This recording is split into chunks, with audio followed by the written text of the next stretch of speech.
Hey, what's up everyone?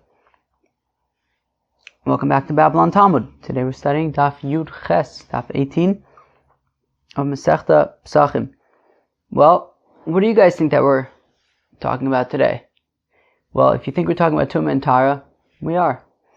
So the Daf begins with Rabbi Yehuda's opinion of Tumas mashkin to be metame other things, which we began talking about already on Daf Tes Zayin, really. And then we go in to discuss Rabbi Akiva's opinion when it comes to Tumas mashkin, when it comes to Tumas ochlin, Tumas mashkin. So now that is really going to be today's daf. Alright, we're going to start on daf Yud Zayin Amud Beis, about 6 lines from the bottom. So Ibailu, they want to know Mikele Muda Hadarbe, Avam Ochlin, Krab Yosef, Reb Shimon Svirle, Odum Legamri Hadarbe, Krab Meir. So we're talking about the opinion of Rabbi Yehuda when it comes to Tumas mashkin, okay? We saw the other day that Rabbi Yehuda says that Tumas mashkin are metame mide or raisa. However, yesterday we saw that from the fact that he says that when mashkin gets on the outside of a kli, only the outside is tamei, but not the inside, that clearly mashkin are only metame mide rabbanon. And we said that, okay, he changed his mind. He reverted, he went back from what he initially said. Initially he said that mashkin are metame mide raisa. And in the end, he said, no, they're only mitame midrabanan. Fine. Now, keep in mind, we had a few different opinions in that machlokas about our mashkin mitame midoraisa or midrabanan. Rabbi Yehuda was just one opinion. There was also the opinion of Reb Meir, who says that while mashkin can contract tuma midoraisa, but they only impart tuma on other things midrabanan. Then there was the opinion of Rabbi Yossi and Reb Shimon, who said that mashkin impart Tuma Mida Oraisa, however, specifically to food, but not to vessels. So where does Rabbi Yehuda fit in on this spectrum? Okay, so he said, sure, I hold that mashkin are mitame Mida Oraisa. However, that mashkin are mitame Mida Rabbanon, right? However, does he hold like Reb Meir, therefore they are only mitame Mida Rabbanon, they're not mitame Mida Oraisa at all? Or maybe the holds like Reb Shimon and Reb Yossi that they're metame kelim midrabanan, but ochlin they're still metame midoraisa. So that's what we're trying to figure out. So Ibarlu, they want to know mekelim muda adarbe, that when Rabbi Yehuda says, okay, when he went back and says that in fact he holds that mashkin are metame midrabanan, is that only with regard to vessels? When it comes to food, he would agree with Rabbi Yossi and Reb Shimon that mashkin is metame food midoraisa, or maybe he completely reneged on his initial outlook, and he says, you know what, mashkin are only metame midorabanan, like Reb Meir says. Says Rav Nachman bar Yitzchak, listen to this. No. Bisara tame. So if you have a cow, and this cow slurps up some mei chatas. Mei chatas is water that you have the ashes of the red heifer are mixed into it, and you sprinkle it on somebody who's tmei meis, and then he becomes tahor, right? Day 3, day 7, and then ultimately he becomes tahor, becomes pure. However, if somebody touches this mei chatas, it's actually in avatuma, and it's metame adam v'chelim. So if you have this cow, and this cow slurps up some of this mechatas, and then you shech the cow, so what's the status of this mechatas that's in the belly of the cow? Is it metame the meat of the cow? That's the kasha. So the Tanakama says tame. Tanakama says certainly the meat is going to be tame because it's touching this, because there's this mechatas that got on it. Rabbi Yehuda Omer Batlu b'me'el, whereas Rabbi Yehuda says that the mechatas becomes nullified inside of this animal. And the question is, what exactly does that mean? So the implication is that it's completely nullified, and it therefore is not metame the meat. So you have this mashkin that is So you have this mashkin that's inside of the animal, and Rabbi Yehuda is saying that it's bechlal not matame any of the meat. So visakadaitech mikelim hu dehaderbe. ochlin, Rabbi Yosef, Rabbi Shimon Tzvirle. And if it enters your mind that Rabbi Yehuda only reneged on his opinion, he only went back on his opinion regarding vessels, that a mashkin is only matame vessels midrabanan. However, when it comes to food, he will maintain that mashkin are matame food midoraisa, like Rabbi Yossi and Rabbi Shimon. Amai badlu b'me'eh legamri. So then, why would Rabbi Yehuda say that this mechatas, that this para aduma ash water that's an avatuma that was slurped up by this cow? Why would he say that they're completely bottled? For if mashke in general is metame mida oraisa, so why would he simply say that because the cow slurped it up, now it's not metame even meat? Okay, fine, granted, I get it. So maybe because the cow slurped up the mechatas, it doesn't have the same level of tumah that it initially had to be an avatuma. But tumah kala miya nitamu, but at least it should be maybe a rishon l'tumah, and it should rishon l'tumah is mitame meat. So the Gemara answers, "My badlu b'me'eh nami badlu mituma chamura, aval tumah kala mitamu." So the Gemara says, yeah, that's exactly what it means. Actually, that when Rabbi Yehuda maintains that mashkin are mitame ochlin mida oraisa. And when he says that this cow that slurped up some mechatas is not, it's batul b'me'eha, the mechatas becomes nullified inside of it. It doesn't mean completely nullified. It means only that it's no longer an avatuma. It now becomes a rishon l'tumah, and it's mitame the meat midoraisa. Mechlad tanakama sover tumah chamura nami mitamu. But then that would imply, if Rabbi Yehuda is coming and saying, no, badlu b'me'el, no, the mechatas, once the cow slurps it up, it becomes nullified. And we're saying that means nullified, i.e. that it's no longer an avatuma, it's a rishon l'tumah. Well, that implies that the Tanakama, who says that it's tameh, means that it's even more strict than Rabbi Yehuda, i.e. that it remains in avatuma. But habisara tameh katane. But the Tanakama had said dafka that the meat of the animal is tameh. But if it was really an avatuma, it would also say not only the meat, but even people, vessels. So the Gemara answers, Kula Rabbi Yehuda. Actually, that entire brayso is Rabbi Yehuda. It's missing a few words. This is how you have to learn it. If you have a cow that slurped up some mechatas, bisara tameh, its meat is tameh. When are we saying this? Tumakala, meaning that it becomes a rishon l'tumah. Aval tumah chamura lo, but it would not remain in avatuma. Rabbi Yehuda Omer Batlu b'me'el, because Rabbi Yehuda, who's the author of this brayso, says that once the cow slurps it up, it becomes nullified to a certain extent, i.e. that it's no longer an avatuma, it's a rishon l'tumah. Okay, so we could still argue that according to Rabbi Yehuda, mashkin are mitame ochel mida oraisa, and when he says in this brayso that the mechatas that were slurped up by this cow are batul b'me'eh, it means that they're no longer an avatuma, but they're a rishon l'tumah, they're mitame the meat.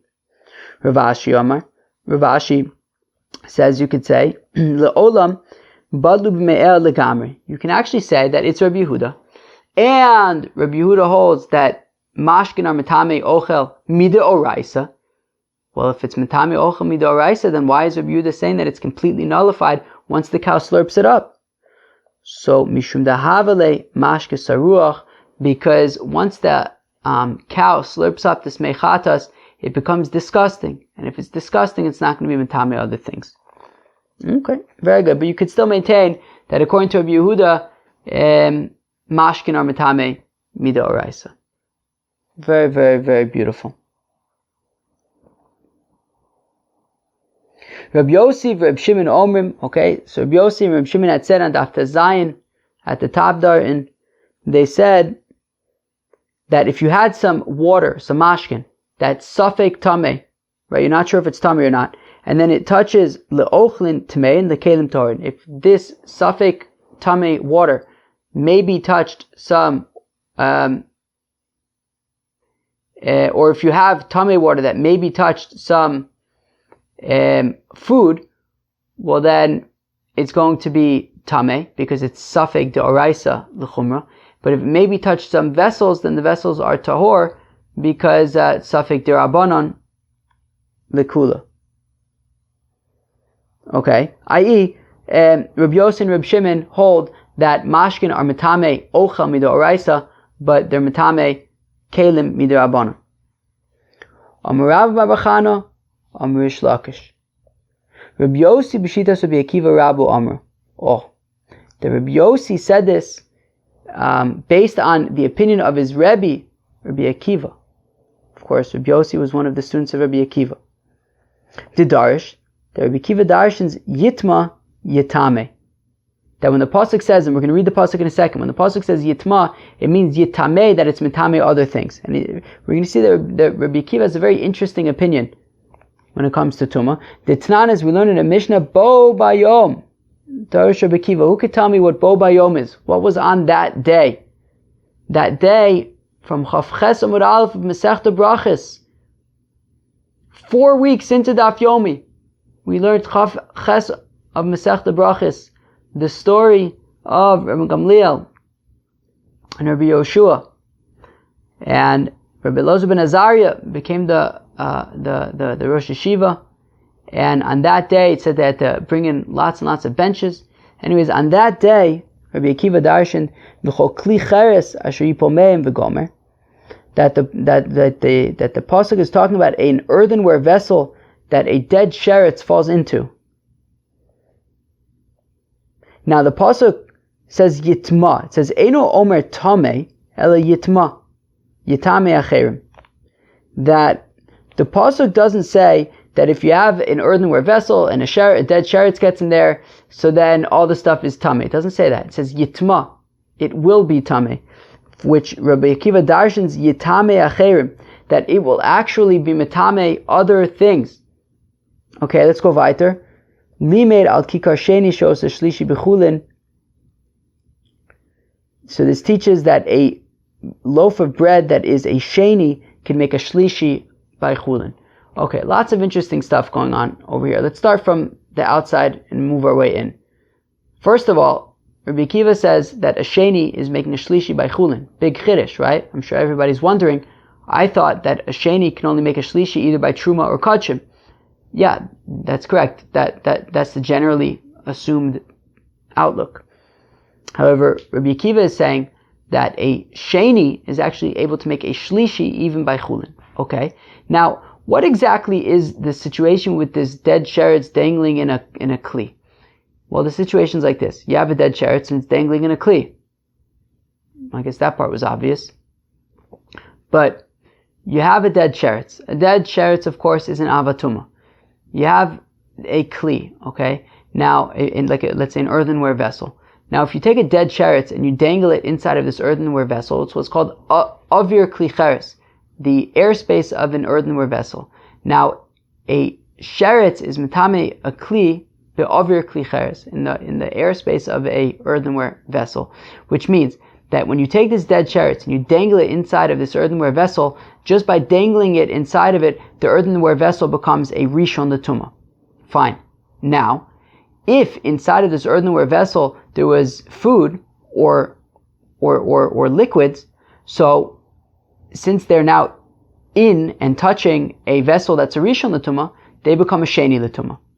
And so now you have, let's say, food like rice. Let's say you had rice in there. Now it's a sheni l'tumah, and Rabbi Akiva's chiddush is that it doesn't just say tameh, it says yitma, implying that it can still even be metame other things, that a sheni could be metame a shlishi.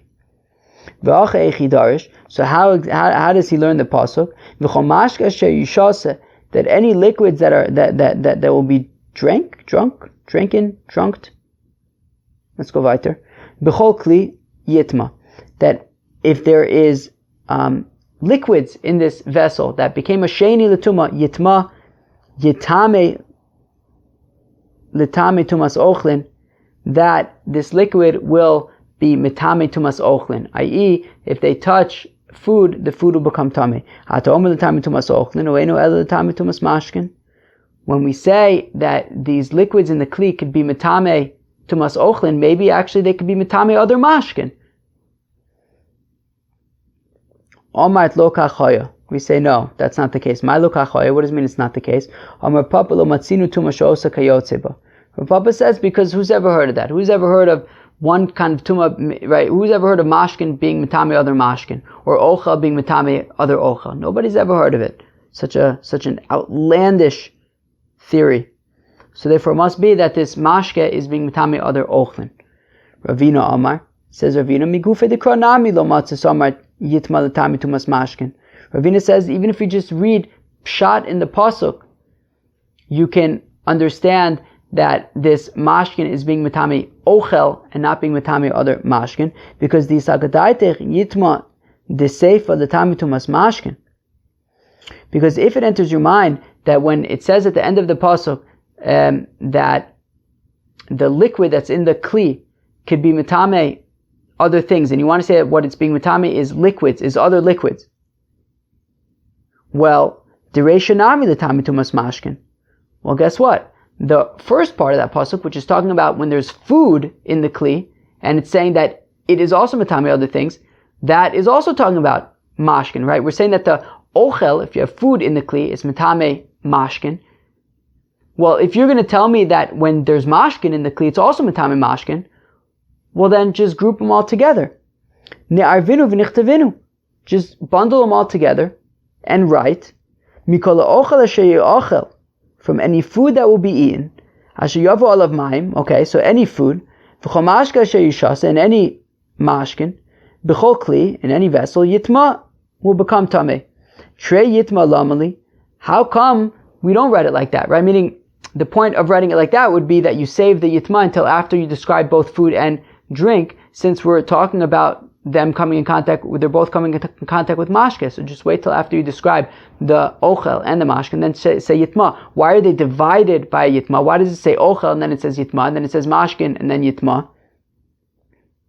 Ela yitma dereisha the tami tumas mashkin, yitma desefer the tami tumas ochlin. Rather, it must be that at the first part of the pasuk, when it's talking about food, food is going to be mitame mashkin, and the second part of the pasuk, which is talking about liquids, it's talking about liquids being mitame food. Ve'ema l'tame is sakelim, So now the Gemara has an idea. Wait, but why don't we say that? Okay, so maybe this mashkin in the kli is not mitame other mashkin, but maybe it's mitame kelim. Why does it have to be mitame ochlin? What do you guys think? So the Gemara says you can't say that because it's a kava chomer. If you have a vessel, right? You have the dead sheretz. The dead sheretz is an avatum. It touches a kli. The kli becomes a rishon l'tuma. If you have liquids in the kli, so the liquid becomes a sheni l'tuma. And now we're wondering, can that liquid that's a sheni l'tuma be mitame kelim? Well, the kli, the vessel that made the mashke tummy in the first place, ein mitame kli, that vessel is unable to be mitame other vessels. Mashkin haboin machmas kli, eno din shelo yitamu es hakelim. Well, the mashkin that became tame from the kli, certainly you shouldn't be able to be mitame other kelim, right? Meaning you have this kli which imparted tuma on to the mashkin, so i.e. it's like a higher level of tuma, and yet that kli is unable to be mitame other kelim. Well, then certainly the liquids that became tame by way of the kli would be unable to be mitame other kelim. But now the Gemara suggests, wait a second. But ve'ema kilo mitamu mashkin habad machmas kli. Maybe I'll say, okay, fine. Maybe if you have liquids that became tame from a kli, those liquids would be unable to be mitame kelim. But ava mashkin habad machmas sheret zachinami de mitamu. But maybe I'll say that if you add a dead sheretz and the dead sheretz touches some mashkin, maybe that mashkin will be able to be mitame kelim. So the Gemara says, no, you still wouldn't be able to say that because mashkin abayin machmas sheretz miksive. The Gemara says, well, how do you even know in the first place that liquids can become tamei from a sheretz? How do I even know that? It's not written anywhere in the Torah. The Torah never says anywhere if a dead sheretz touches mashkin, they become tamei. So how do I know that if a dead sheretz touches mashkin, it becomes tamei? So v'lav mikava chomer ka'asi. Well, doesn't it come from the following kava chomer? Uma mashkin aban machmas kli mitamen. Well, if you have liquids that come in contact with a vessel, and the vessel is only a rishon l'tuma, and yet these mashkin become tamei, mashkin aban machmas sheretz lo kol shekain. Well, if you have liquids that come in contact with a sheretz, then certainly they should become tamei because a sheretz is an avatuma. Okay, fine. But the point is, so we have the question we're trying to answer is, if you have liquids that become tamei from a sheretz, maybe those liquids could be mitame kelim.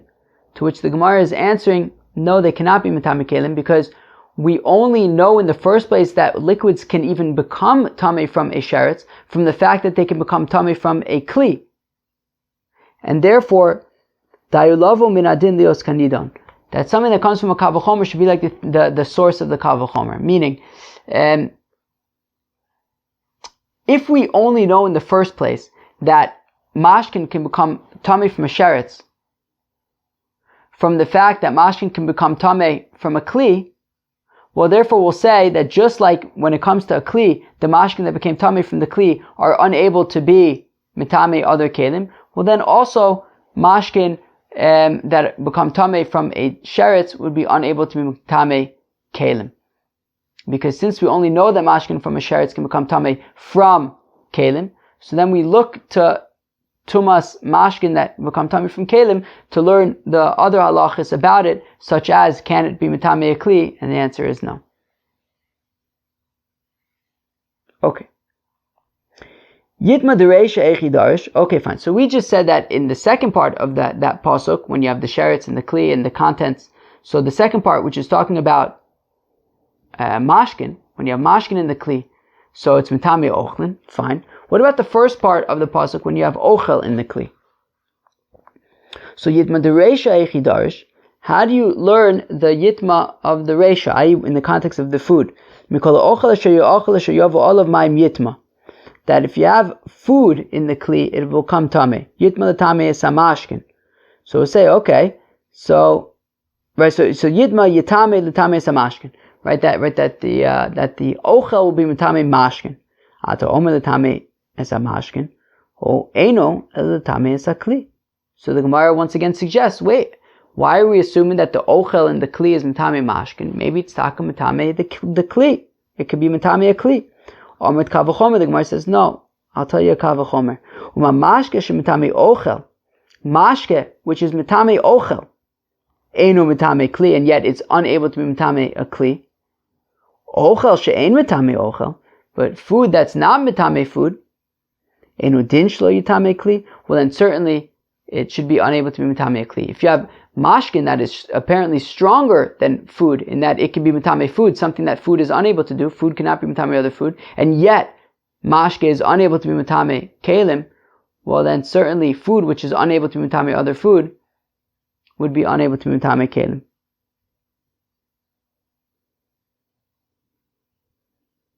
Homani mekayim yitma l'tamei es hamashkin she'en aludin l'kabel tumah. So when it says by the food that they can be mitame other things, it's not talking about other food, and it's not talking about it's not talking about vessels. It's talking about being mitame mashkin. And then the Gemara says she'ein aludin l'kabel tumah because mashkin generally receive tumah. And the Gemara is going to explain what that means. So my irya mashkin mishum da'aludin l'kabel tumah. Now the Gemara wants to know how come we're saying that the food is mitame mashkin because they generally are mikabel tumah. Tepukle mishum deleka midi acharina. Learn out that food is mitame mashkin because what else is it going to be mitame? Can't be mitame other food. It can't be mitame kelim. So by process of elimination, it's mitame mashkin. Why are we saying that it has to do apparently with like because mashkin are generally become tuma. Like what's this tummy? Like what's this thing? So this is what it means. If you'll say that ochel is actually stronger than mashkin, the mitame mashkin, because ochel could be mitame mashkin, which is something that mashkin can't do. They can't be mitame themselves. So nitame lechli. So maybe then ochel should be able to be mitame kelim. So ahu chumra de mashkin hu mishum de mashkin odun lekabel tuma. So the Gemara, I don't know, gives a somewhat cryptic answer, but it's like, no, this is a particular stringence. It's where the Gemara is highlighting a particular stringency by mashkin that they are aludin lekabel tuma, i.e., that they don't need to be mukhshar lekabel tuma, right? Food. When you harvest grain, if a dead sheretz falls on it, it doesn't become tummy. It needs to be mukhshar lekabel tuma. You have to have water fall on it first. Only then can it become tummy, even if it dries up later. Whereas mashkin could become tummy immediately, and therefore the Gemara is highlighting a special chumrah when it comes to mashkin that since they're particularly susceptible to tuma, so certainly ochel could be mitame mashkin. Okay, somewhat cryptic, but okay, we're saying that ochel therefore is mitame mashkin. Fine. Fine. So what makes liquids so susceptible to tumah that they could be makabel tumah without needing a hechsher first? Fine. Now the Gemara wants to know, right? We just said that in this pasuk, also a little bit esoteric, but in this pasuk we said that yitma l'tame acherim, and we said that what is ochel being matame? Well, it's not being matame other ochel, it's being matame mashkin. Okay, so the Gemara wants to say that from here we learn that ochel is not matame other ochel. Okay, I don't necessarily see how that proves that ochel is not matame other ochel. I mean, we just are assuming that it's not matame other ochel, but the Gemara, the Gemara wants to assume that from that pasuk though we learn that ochel cannot be matame other ochel. Fine, but now the Gemara asks. Now the Gemara wants to know yitma den osa kayotze ba me'acha nafka me'asam nafka. So the Gemara wants to know that when, right, we just said that from this pasuk, right, that that food is unable to be matame other food. Now the Gemara wants to know, do we really learn it out from this pasuk? Mehosam nafka. Mehosam nafka. We learn it out from the pasuk from the drasha that we learned out on Daf Yud Dalet. That if you have food that was mukhshar lekabel tuma, and then a dead sheretz falls on it, so it says tamei hu, it is tamei. Hu tamei beinosa tuma kayotzeba. That it is tamei, but it doesn't make other food tamei. So that's where we learn out that food is not matame other food, not from here. So the Gemara answers chad b'mashkin aba and machmas sheretz, chad b'mashkin aba and machmas kli. Interesting. So the Gemara says, well, we need both cases. One to teach me when you have mashkin that becomes tamei from a sheretz, that a sheretz touches it, and one about mashkin that becomes tamei from a vessel, if a vessel touches it. Now, Rashi points out that it mentions mashkin, but the same thing would be relevant for food as well. Okay, that if you have food that became tamei from a sheretz, or food that became tamei from a vessel, it would not be tamei other food. Utzricha, and we need both of them. Because if we would only have the first pasuk about mashkin that became tamei from a kli, I would say mishum de lo chamire, because a kli isn't all that chamor, it's not all that stringent. But liquids that became tamei from a sheretz, which is an avatuma, ema ose tuma kayotzeba, I would say that maybe mashkin would be able to be matame other mashkin if they became tamei from a sheretz. So therefore we needed the pasuk to teach me that even when mashkin becomes tamei from a sheretz, it's not matame other mashkin, and the same thing would apply to ochel being matame other ochel. Well then maybe why don't you just teach me that when liquid becomes tamei from a sheretz, they're still unable to be matame other mashkin, and then kavachomer I know that when the liquids became tamei from a kli, they're not matame other mashkin. So the Gemara basically says ein achinami. You're right. It's something that we could have learned out logically, but the pasuk nonetheless, the Torah nonetheless wrote it. Interesting. Ravina Ravashi says Ravina to Ravashi. Amar Rava lo Rabbi Yossi savar Rabbi Akiva v'lo Rabbi Akiva savar Rabbi Yossi. But one second, I thought that Rava said that Rabbi Yossi does not hold like Rabbi Akiva, and Rabbi Akiva does not hold like Rabbi Yossi. Right? This whole long thing of discussing Rabbi Akiva's opinion when it comes to Tumah was our way of saying that Rabbi Yossi is based on like the opinion of his Rabbi Akiva. But I thought that Rabbi Yossi doesn't hold like Rabbi Akiva, and Rabbi Akiva doesn't hold like Rabbi Yossi. So Amrle, so Rashi says to Ravina, Rabbi Yossi b'shitas Rabbi Akiva Rabo Amra v'lelo svirle. That Rabbi Yossi was saying the opinion of Rabbi Akiva, his teacher, but he doesn't actually hold like his teacher Rabbi Akiva. And we're going to stop over here, just because otherwise it gets into a whole long arichos that goes on for a while. So let us hold it here. Let's review Daf Yud Ches of Masechta Pesachim. We started off the Daf discussing Rabbi Yehuda's opinion when it comes to mashkin, because he had initially said on Daf Tezayin that mashkin are matami midoraisa, and then yesterday he said mashkin are matami midorabanan. So now when he says it's matami midorabanan, is it like Rabbi Meir that it's not matami anything midoraisa, it's only matami midorabanan, or maybe also like Rabbi Yossi and Rabbi Shimon that it's still matami ochlin midoraisa, just kalim, it would be midorabanan. So we managed to say that Rabbi Yehuda could say like Rabbi Yossi and Rabbi Shimon that it's matami ochlin midoraisa, but matami kalim midorabanan. We learned that out from the cow that slurps up some mechatas, that it's matame the meat. Then we got into the opinion of Rabbi Akiva when it comes to tumas ochlin and mashkin, which is very interesting because his opinion is that a sheni is able to make a shlishi, and that's because we have the case of the earthenware vessel that you dangle a sheretz in there. The earthenware vessel becomes a rishon, and then the contents, i.e. the food or the drink, become a sheni. And he says from yitma, he learns that yitameh, that it makes other things tummy, so sheni can even make a shlishi. And we say that ochel will be matami mashkin, and mashkin will be matami ochel. That was really the bulk of sort of a big part of today's daf. Anyways, I hope you enjoyed Masech Daf Yud Ches. Peace.